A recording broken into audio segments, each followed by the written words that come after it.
অষ্টম শ্রেণীর প্রিয় শিক্ষার্থীবৃন্দ, আসসালামু আলাইকুম। বাংলা ক্লাসে স্বাগত জানাচ্ছি। আমি Ayesha Begum, rotary school and college. নিশ্চয়ই ভালো আছো, নিরাপদে আছো, এটুকুই আমাদের আশা। তো বাংলা ক্লাসে তোমাদের স্বাগত জানাচ্ছি।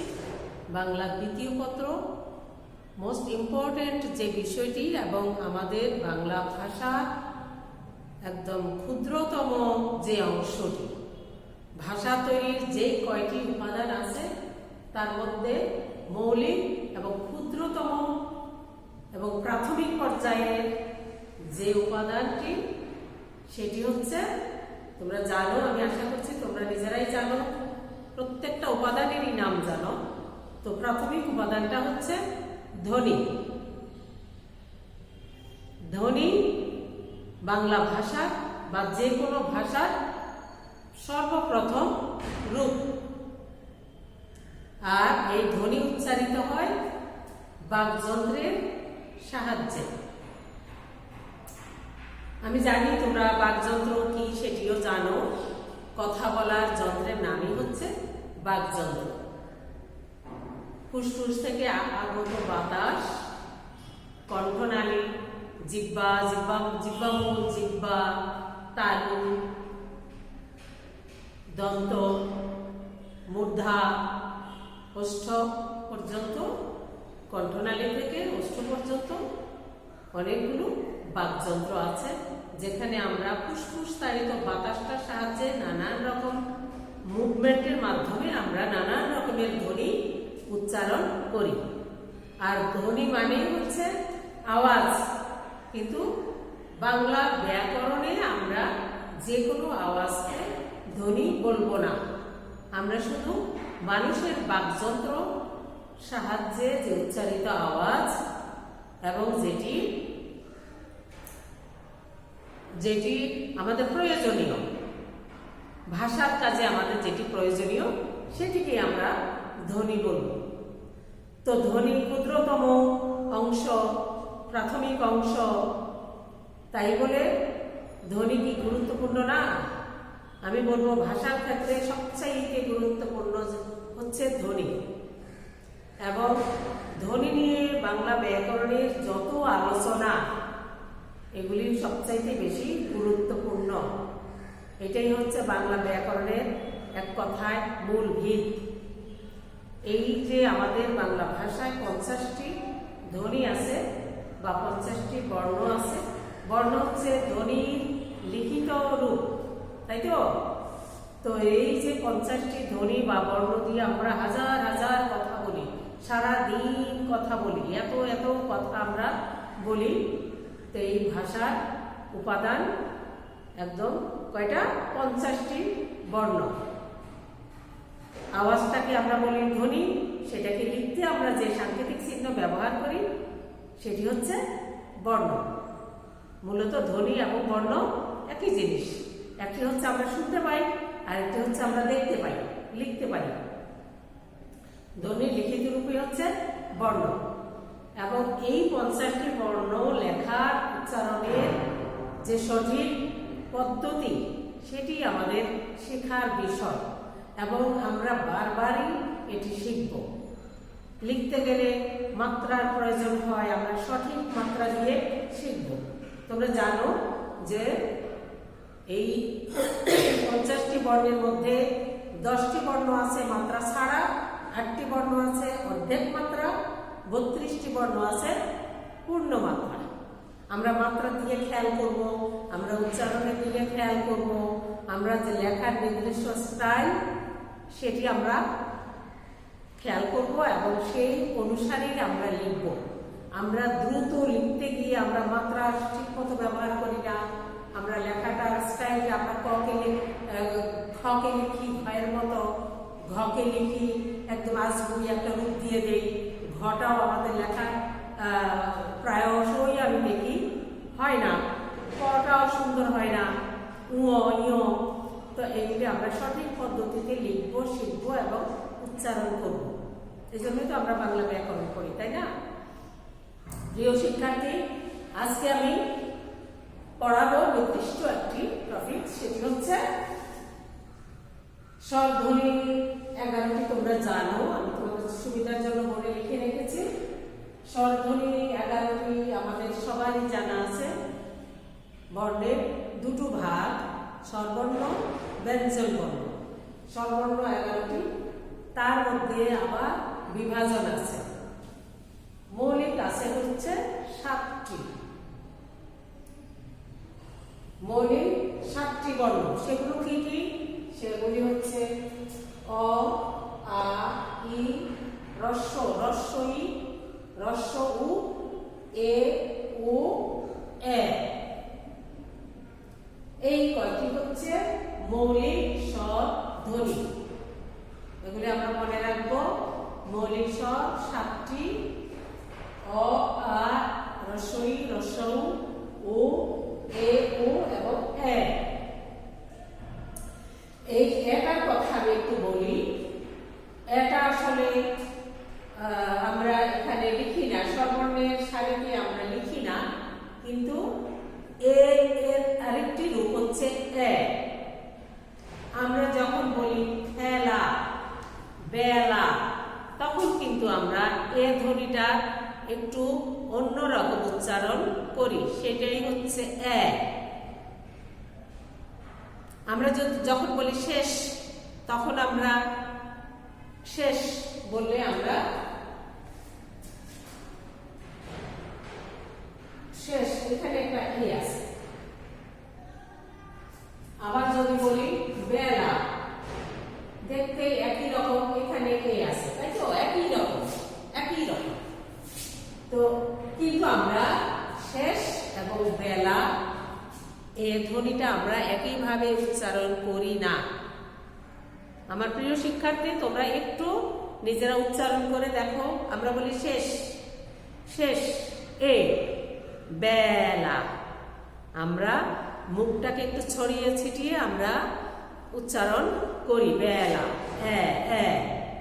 তো এইটা হচ্ছে, এইটার রূপ হচ্ছে এইটা, আর এইটার রূপ হচ্ছে এইটা, ওইটা। মূলত দুটা ধ্বনি একই, কিন্তু উচ্চারণের ক্ষেত্রে আমরা তফাৎ খুঁজে পাচ্ছি। এই জন্যই আমরা মৌলিক স্বরধ্বনির মধ্যে এই ধ্বনিটাকেও হিসেবে রেখেছি। এইটা সহ 7টি হচ্ছে মৌলিক স্বরধ্বনি। এছাড়া আরো আছে কি? মোট 11টি। দীর্ঘ ই আছে, দীর্ঘ উ আছে, রি আছে, ওই আছে, ও আছে। খেয়াল করে দেখো, এই যে পূর্ণ মাত্রা, আমি যে মাত্রার কথা বলেছি, 3 ধরনের মাত্রা আছে। মাত্রা শূন্য বর্ণ আছে 10টি, অর্ধমাত্রা আছে 8টি, 32টি হচ্ছে পূর্ণ মাত্রা। যখন যাই পড়ো, বর্ণমালাগুলোর মাত্রা তোমাদের মনে রাখতে হবে এবং সেই অনুযায়ী লিখতে হবে। এই যে পূর্ণ মাত্রা, পূর্ণ মাত্রা, পূর্ণ মাত্রা, পূর্ণ মাত্রা, এখানে মাত্রা নেই, ওইতে মাত্রা নেই, তারপর ওইতে নাই, রিতে দেখো অর্ধমাত্রা। রি ধ্বনিতে যদি তুমি পূর্ণ মাত্রা দিয়ে লেখো তাহলে হবে না। রি হচ্ছে অর্ধমাত্রা। অর্ধমাত্রা আরো আমরা কি লিখি? আমরা যখন ক লিখি, ক, আমরা যখন ক লিখি তখন আমরা কি করি? অর্ধমাত্রা দিই। থ লেখার সময় আমরা অর্ধমাত্রা দেই, মূর্ধন্য ন লেখার সময় আমরা অর্ধমাত্রা দেই, গ লেখার সময় অর্ধমাত্রা দেই, তালব্য লেখার সময় অর্ধমাত্রা দিই। তারপরে মাত্রা ছাড়া। তাই এগুলো এত ডিটেলস আমি এখন বলবো না, সময়ের স্বল্পতা আছে। এগুলো তোমাদের সবসময় মনে রাখার জন্য সবসময় চর্চা করবে। এই মাত্রা হিসাবটা তোমরা নোট করে নিও, যে কোনটা কোনটা পূর্ণ মাত্রা, কোনটা কোনটা অর্ধমাত্রা, কোনটা কোনটা মাত্রা ছাড়া। এই হিসাবটা তোমাদের সবসময় নলেজে থাকতে হবে এবং লেখার সময় সেভাবেই তোমরা প্র্যাকটিস করবে। দ্রুত লিখতে গিয়ে একদম টান দিয়ে একটা মাত্রা দিয়ে দিলে, মাত্রা শূন্য যে বর্ণটি সেটির উপরে যদি একটি মাত্রা দিয়ে দাও তাহলে কি হবে? হবে না। আমাদের লেখা হয়তো খুব বেশি সুন্দর হবে না, কিন্তু আমাদের লেখাটা নিয়মটা সঠিক দিতে হবে। তো আমি আশা করছি তোমরা আর মাত্রা বা লেখায় গুণ করবে না।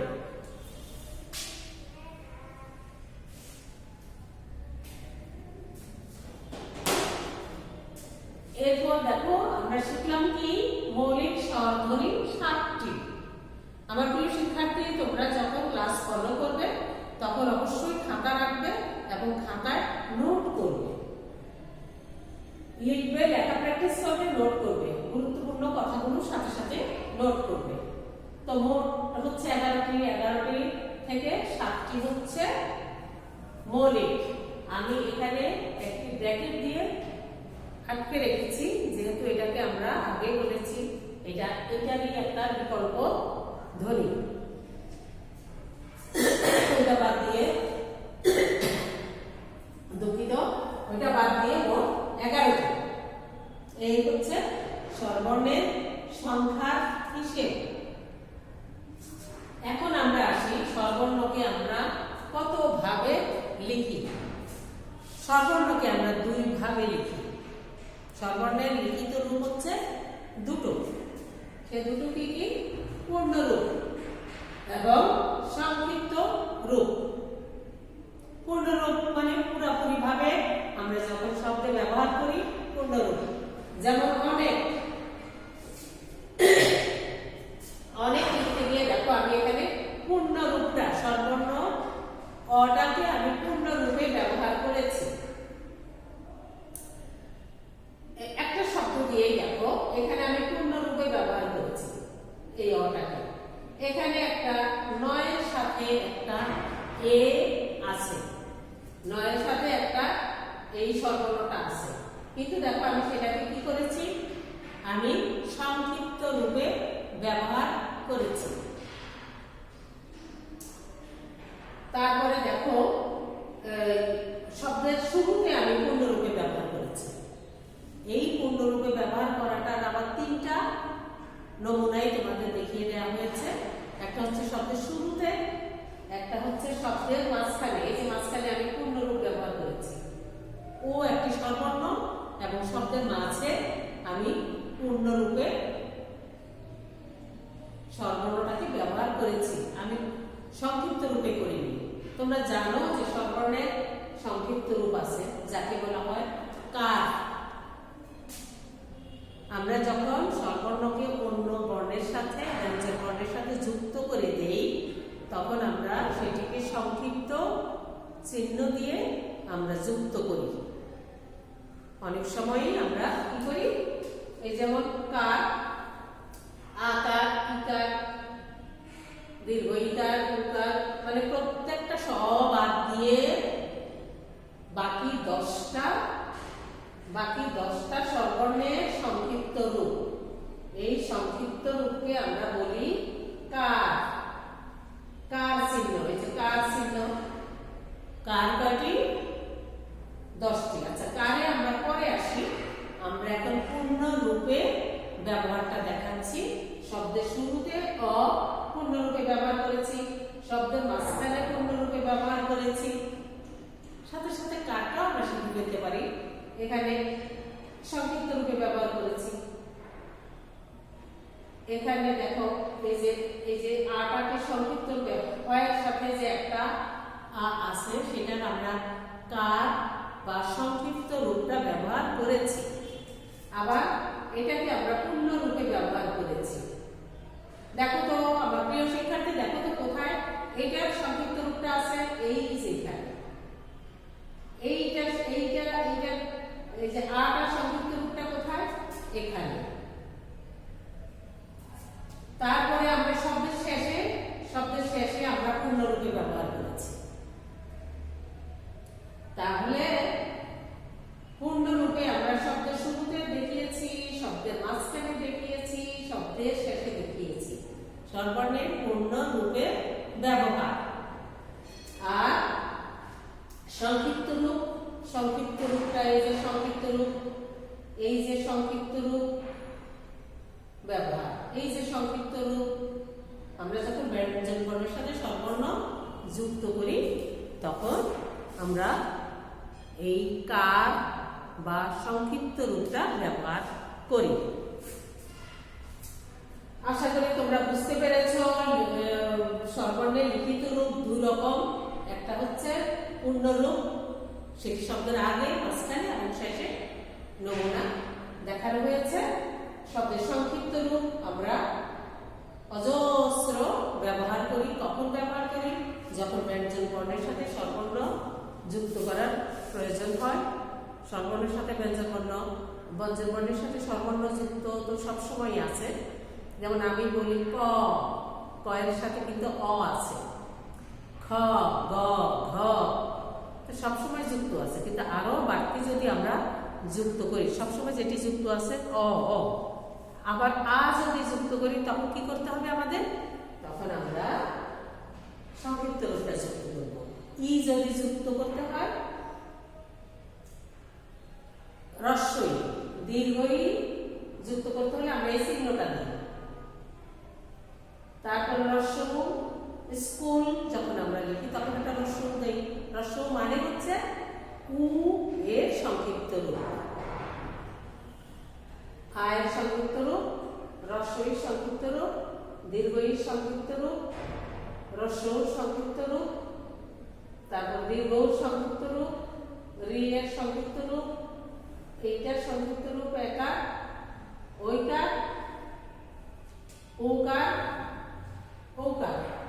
কার, কার মানে ব্যঞ্জন বর্ণের স্বরবর্ণের সংক্ষিপ্ত রূপই হচ্ছে কার। কার হচ্ছে মোট 10টি। যদিও পড়াটি একেবারে প্রাথমিক লেভেলের, কিন্তু মোস্ট গুরুত্বপূর্ণ এবং সবসময় এগুলো চর্চা করতে হবে। আমরা তো শিক্ষা গ্রহণ করে করে আমরা অনেক দূরে এগিয়ে যাই, কিন্তু দেখা গেল গোড়ায় গলদ থেকে যায়। যদি আমরা ছোট বয়স থেকে এই বর্ণ এবং ধ্বনি বর্ণের যদি আমরা সঠিক লেখার পদ্ধতিটা না করি, আমরা পরীক্ষা পাস করতে পারি, আমরা উপরে যেতে পারি, কিন্তু আমাদের গোড়ায় গলদ থেকে যায়। তো এগুলো হচ্ছে কন্টিনিউ করতে হবে চর্চা। এই চর্চাগুলো আমাদের কন্টিনিউ করতে হবে। আমরা যেই পর্যায়ে থাকি, আমরা এই আমাদের বেসিকটা ঠিক আছে কিনা আমরা সবসময় খেয়াল করবো, চর্চা করবো। আমরা শিখে ফেললাম স্বরবর্ণের মোটামুটি এই অবস্থা। আমরা মৌলিক স্বর 7টি শিখেছি, মোট 11টি স্বরবর্ণ শিখেছি, লিখিত রূপ শিখেছি পূর্ণ এবং সংক্ষিপ্তভাবে। এবার আমরা একটু ব্যঞ্জন বর্ণ নিয়ে কথা বলব। ব্যঞ্জন বর্ণ সংখ্যা হচ্ছে 39টি এবং এই ব্যঞ্জন বর্ণগুলো কিন্তু একেবারে নির্দিষ্ট ভাবে সাজানো আছে। যেমন ক থেকে গ পর্যন্ত, ক থেকে ক এর সারিতে, প্রত্যেক সারিতে 5টা করে বর্ণ থাকে। ব্যঞ্জন বর্ণ প্রত্যেক সারিতে 5টি করে থাকে এবং এগুলো কিন্তু নির্দিষ্ট নামও আছে। যেমন ক যে সারিটা ক, খ, গ, ঘ, ঙ, চ, ছ, জ, ঝ, ইয় 5টি করে করে সাজানো আছে এবং এগুলোর নাম আছে। এগুলা ঘোষ অঘোষ অনুযায়ী নাম থাকে, অল্প প্রাণ মহাপ্রাণ অনুযায়ী নাম থাকে, এগুলা সারি অনুযায়ী নাম থাকে। ক সারির যে 5টি বর্ণ সেগুলির সারি অনুযায়ী নাম হচ্ছে ক বর্গীয় বর্ণ। এখন বলো কেন বর্গীয় কথাটি? তোমরা তো অঙ্ক করছো, বর্গীয় বর্গ দিয়ে অঙ্ক করো, এখানে কেন বর্গ কথাটি আসলো?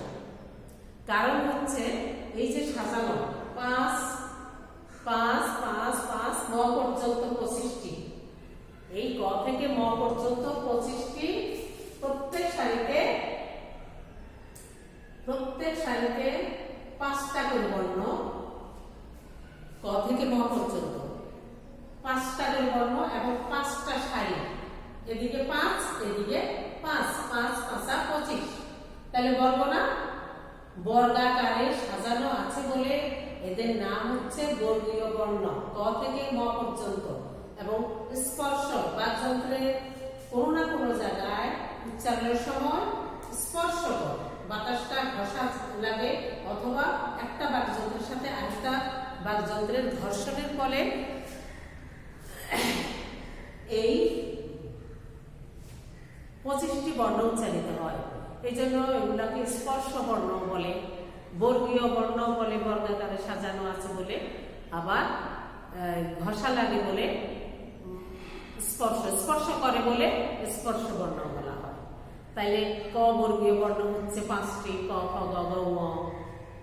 চ বর্গীয় ক চ ট ত প। এই ক বর্গীয় বর্ণ ক এর সারি, চ বর্গীয় বর্ণ চ এর সারি, এরকম ক চ ট ত প পর্যন্ত 5টা সারি। এগুলোর নাম হচ্ছে বর্গীয় বর্ণ, এগুলোর নাম হচ্ছে স্পর্শ বর্ণ। এছাড়া বাদ বাকি 39টি পর্যন্ত এই ক থেকে চন্দ্রবিন্দু পর্যন্ত মোট 39। এর মধ্যে আছে বর্গীয় বর্ণ তো আমরা বুঝলাম ম পর্যন্ত, তারপরে আছে অন্তস্থ বর্ণ আছে, তারপরে আছে শীষ ধ্বনি, শীষ বর্ণ। তো এগুলো হচ্ছে অন্তস্থ বর্ণ কেন বলা হয়, অন্তস্থ ব তোমরা পড়ো, অন্তস্থ জ, এগুলো কেন বলে? কারণ এগুলা উষ্ম বর্ণ, যেগুলি আমরা অনেকক্ষণ শীষ ধরে রাখতে পারি। স 3টা স আছে, তালব্য স, মূর্ধন্য স, দন্ত স, হ, এগুলি হচ্ছে শীষ ধ্বনি। আমরা অনেকক্ষণ বাতাসটাকে হ্যাং করতে পারি, আমরা অনেক সময় বাতাসটাকে ধরে রাখতে পারি। স উচ্চারণ আমরা বাতাসটা, এই জন্য এটাকে বলে শীষ ধ্বনি বা উষ্ম বর্ণ। এই উষ্ম বর্ণ এবং স্পর্শ বর্ণের মাঝামাঝি অন্তরে অবস্থিত অন্তস্থ, মাঝামাঝি যে বর্ণগুলো আছে সেগুলো হচ্ছে অন্তস্থ বর্ণ। তারপরে আছে পরাশ্রয়ী বর্ণ আছে, খণ্ডত, অনুস্বার, বিসর্গ, চন্দ্রবিন্দু। এগুলি অন্য বর্ণকে আশ্রয় করা ছাড়া উচ্চারিত হতে পারে না বলে এগুলোর নাম হচ্ছে পরাশ্রয়ী বর্ণ। মোটামুটি 39টা বর্ণের আমি নামকরণটা তোমাদের দেখিয়ে দিয়েছি। প্রথম 25টা হচ্ছে স্পর্শ বর্ণ, বর্গীয় বর্ণ, তার আবার অনেক রকমের নাম আছে প্রাণ অনুযায়ী, অনুরণন, কণ্ঠে কোনটা কাঁপে, কোনটা উচ্চারণের সময় কণ্ঠ কাঁপে না, সেগুলি আমরা পর্যায়ক্রমে আলোচনা করবো। আর প্রত্যেকটা বর্ণের আলাদা আলাদা করে আলাদা আলাদা বৈশিষ্ট্য অনুযায়ী নামকরণ হয়ে থাকে। আচ্ছা, সময় সংক্ষিপ্ত, আমি দ্রুত এগুচ্ছি। এই ব্যঞ্জন বর্ণেরও 2 রকম উচ্চারণ আছে, একটা হচ্ছে পূর্ণরূপ আর একটা হচ্ছে সংক্ষিপ্ত রূপ। ব্যঞ্জন বর্ণের সব কয়টা ব্যঞ্জন বর্ণই আমরা কিন্তু যুক্ত করি, একটার সাথে একটা প্রয়োজনে আমরা যুক্ত করি। সেটা আমরা যেমন আমরা হুবহু লিখে ফেলি, একটার সাথে আরেকটা ছোট করে লিখে ফেলি। সংক্ষিপ্ত রূপে আমরা ইউজ করি না, সংক্ষিপ্ত রূপে আমরা ব্যবহার করি মাত্র এই 6টি। এবং ব্যঞ্জন বর্ণের সংক্ষিপ্ত রূপকে বলে ফলা। এই ফলার সংখ্যা হচ্ছে 6টি। এই ফলা কয়টি? 6টি। ন ফলা, 2টা নয় আছে, দন্ত ন, মূর্ধন্য ন। ব ফলা, ম ফলা, জ ফলা, র ফলা, ল ফলা।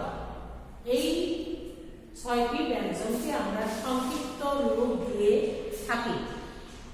বাকিগুলো আমরা একটার সাথে একটা যুক্ত করে ব্যবহার করি। আমরা কোনো সংক্ষিপ্ত রূপ আলাদা করে সংক্ষিপ্ত কোনো চিহ্ন আমরা ব্যবহার করি না। সংক্ষিপ্ত চিহ্ন আমরা ব্যবহার করি এই 6টি। এই 6টির মধ্যে দেখো ন, মূর্ধন্য ন, দন্তন্য এবং মূর্ধন্য ন, 2টা লেখা কিন্তু 2 রকম, একটা পূর্ণমাত্রা একটা অর্ধমাত্রা। লেখার স্টাইলটা কিন্তু 2 রকম। এটিও তোমাদের একটা প্র্যাকটিসের বিষয় আছে। এই নটা দেখো, এই যে আমরা চিহ্ন লিখি, মধ্যাহ্ন, এই যে দুপুরবেলাকে আমরা কি বলি? মধ্যাহ্ন। চিহ্ন মধ্যাহ্ন আমরা কি করি? এই হ সাথে আমরা কিভাবে যুক্ত করি দেখো, হয় পিঠে একটা কানের মতো বসিয়ে দেই, অথবা তোমরা এটাকে ঘাড়ও বলতে পারো, হয়ের ঘাড়ে আমরা, অথবা মাথাও বলতে পারো, হয়ের মাথায় আমরা একটা কানের মতো বসিয়ে দিই। এইটা হচ্ছে দন্ত ন। এটা কি দন্ত ন। আবার যখন আমরা হয়ের নিচে আমরা সুন্দর করে ঝুলিয়ে দিই, হয়ের লেজের সাথে আমরা সুন্দর করে ঝুলিয়ে দিই, এইটাও ন, এইটাও ন। এখন তোমাদের মধ্যে বিভ্রান্তি হয় যে এইটা কোন ন, এইটা কোন ন। এইটা হচ্ছে দন্ত ন, এইটা হচ্ছে মূর্ধন্য ন। আশা করি তোমাদের মনে থাকবে। পূর্বাহ্ন অপরাহ্ন লেখার সময় আমরা মূর্ধন্য ন ব্যবহার করি। মূর্ধন্য নটা নিচে ঝুলে যায়, আর দন্ত নটাকে আমরা ঘাড়ে ঝুলিয়ে দেই। এটা মনে রাখবে আমার প্রিয় শিক্ষার্থী। বকলা সহজ, মকলা, এই যে মকলা, পদ্ম, পদ্ম, মকলা কিন্তু একটা বিশেষ ব্যাপার আছে। এই বকলাটাও দেখো আমরা কিন্তু উচ্চারণ করছি না, বিশ্ব বলি না, আমরা কি বলি বিশ্ব। যার সাথে যুক্ত হয় তার উচ্চারণটা ডাবল হয়ে যায়, দ্বিত্ব উচ্চারণ হয়। বকলা যার সাথে আমরা বসাবো, আমরা বটার উচ্চারণ আমরা করি না, আমরা দ্বিত্ব উচ্চারণ করি। বিশ্ব শটাকে আমরা ডাবল উচ্চারণ করি। পদ্ম মকলাটাকেও আমরা উচ্চারণ করি না, আবার কোনো কোনো ক্ষেত্রে করি। সেটা একটা লম্বা আলোচনার বিষয়, এগুলো নিয়ে লম্বা আলোচনার বিষয়, সময় স্বল্প। পদ্ম আমরা কিন্তু ময়ের উচ্চারণ করি না।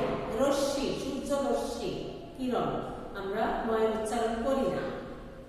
খাদ্য জকলা খাদ্য উচ্চারণ করি না, আমরা দয়ের ডাবল উচ্চারণ করেছি। রকলা দেখো, রকলার মধ্যে একটা বিশেষত্ব আছে। প্রাণ আমি মিশেছি প্রাণ, কয়ের সাথে র। নির্মম ময়ের সাথে র, এই দুইটাই কিন্তু র। তাহলে কোনটা কি, কোনটা কি একটু চিন্তা করো, চিন্তা করে তারপর বের করো যে কোনটা কি। সময় স্বল্পতা, তাই না? চিন্তা করারও সুযোগ কম। আচ্ছা আমি বলে দিচ্ছি। প্রাণ, ক যোগ র, এই তো প্রাণ। এখানে দেখো আমরা পয়ের পরে উচ্চারণ করছি প্রাণ, পটা আগে উচ্চারণ করছি, রটা পরে।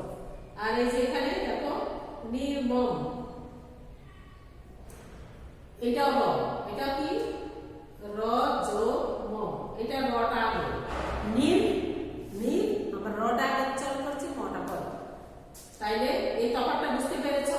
এখানে রটা পরে, এখানে রটা আগে। গ্লাস লকলা, গ্লাস ম্লান, এখানে কিন্তু আমরা লটাকে উচ্চারণ করছি। তো এই হচ্ছে স্বরবর্ণ এবং ব্যঞ্জনবর্ণের সংখ্যা, নামকরণ এবং ব্যবহার বিধি। আমি আশা করি তোমরা ক্লাসটাকে কয়েকবার ফলো করো, আরো সহজ মনে হবে। লিখতে হবে এবং বারবার বারবার ফলো করবে ক্লাসটাকে। তো তোমরা স্বাস্থ্যবিধি মেনে এই করোনাকালীন বিপর্যয়ের সময়টায় পরিষ্কার পরিচ্ছন্নতা থাকো, ঘরে থাকো, নিরাপত্তার সাথে অবস্থান করো।